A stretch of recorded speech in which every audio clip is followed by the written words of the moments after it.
ऐसे पालेंगा भीतरी लई बिछाव सुतियाई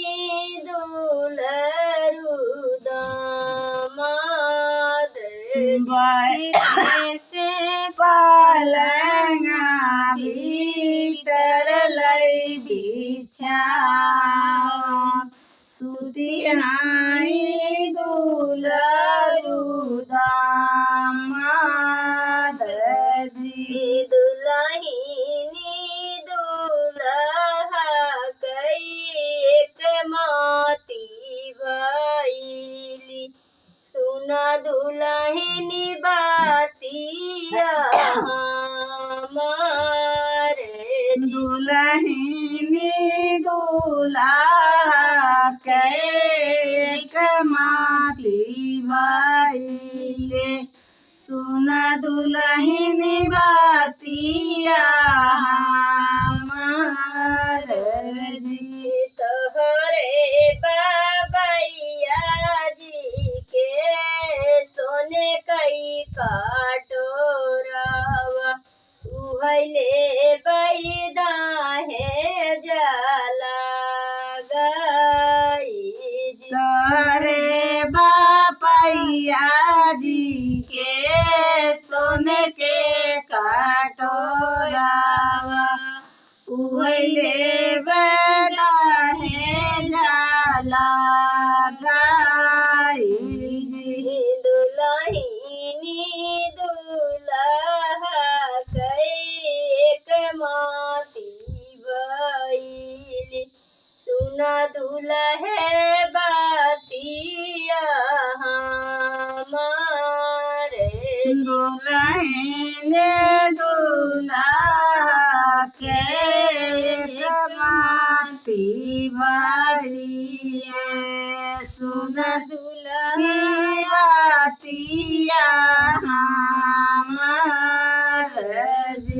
हमारे बाबैया जी के राजा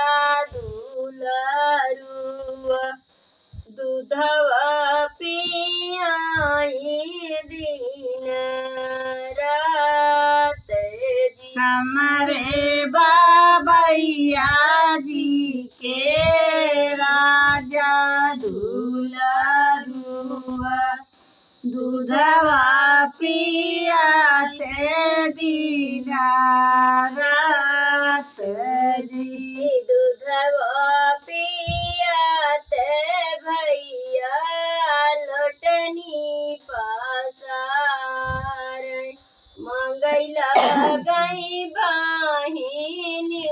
तो हरे जी दूधवा पिया तारा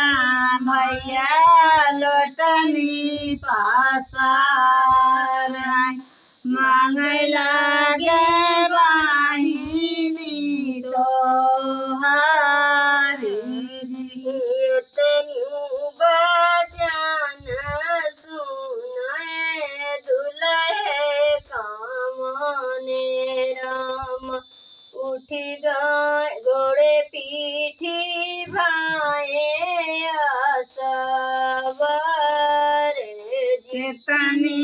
बचन सब दुल्हे कावाने राम घोड़े पीछे भैले सार जे करी बाहिनिया के हम चढ़ी ब्याहन ते मांगई बाहिनी हमारे जे करी बाहिनिया के हम चढ़ी ब्याही ते मांगे बाहिनिया